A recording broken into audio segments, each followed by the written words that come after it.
In this video, I will show you how to hard reset Garmin Forerunner. But before we start with the video, please don't forget to check out the links in the description for bonuses and resources we share with our viewers. So to reset the Forerunner 220, 610, or 620, if your Forerunner 220, 610, or 620 is having power issues such as not powering on or off, or not taking a charge, a hard reset can be performed to unfreeze it.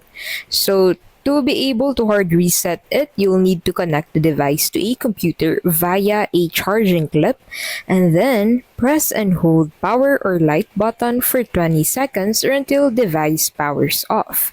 And now press the power or light to power the unit back on and then charge the battery to 100%.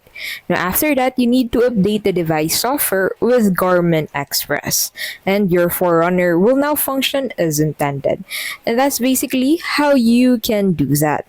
If this video was helpful, please don't forget to give this video a like, subscribe to the channel, and check out the links in the description for bonuses and resources we share with our viewers.